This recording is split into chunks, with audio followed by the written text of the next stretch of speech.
Moving into number 7, we have Brady Cook out of Mizzou. 6'1" and 7/8", 209 pounds. In this 2024 season, he played 12 games, 2,535 pass yards, 11 pass touchdowns, and 2 interceptions. 62.6% completion percentage, 375 rush yards, 5 rush touchdowns, and 5 fumbles this year. Kean, you had him 8. I had him 9. Carson had him 5. Carson, get us started. Man, I love Brady Cook. I can tell. And he's my guy for me. I don't even know why he's ranked so low, honestly. It's so disrespectful. Yeah, I was super impressed how well he goes through his reads. He'll go through progressions quick, 1, 2, 3, and then he'll run. And when he runs, he's a great rushing threat. He's athletic. Sneaky athletic.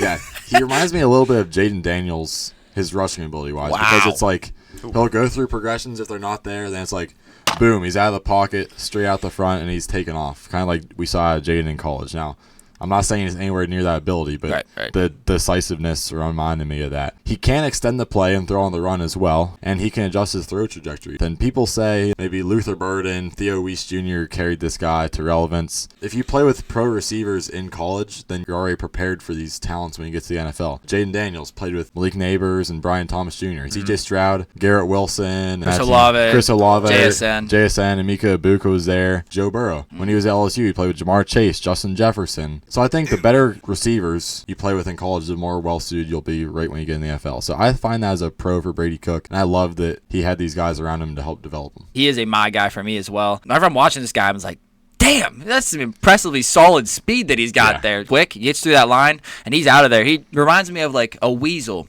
darting away from his predators because he's like kind of skinny. Yeah, for sure. I like his wind-up. He's like cocking and rocket. He's got some juice behind it, too. Yeah. He puts some zip on his throws to get through tight windows. Comfortable throwing on the run. Comfortable in the pocket, too. And he just feels like he plays the game at a faster pace than some defenses are ready for. It is so disrespectful that he's currently ranked in the 400s in the consensus mock draft database. Supposed to go in the 13th round of the NFL draft if there was one. If you have the draft 2 times, he's still almost going to go undrafted. Yeah, I just want to see him get a shot. Yep. Some of the cons that I had about him, I think that whenever he can't just rip it, I think that he's a little bit hesitant whenever he has to drop it over defenders. And I think sometimes he throws it so hard that it's almost like a Baker Mayfield thing where he can hit his receivers high. Yeah, I'll admit he does have some inaccuracy at times. And along with this, he's often too eager to run at times, I think. For my summary, athletic quarterback that has shown he can throw, but he needs more development.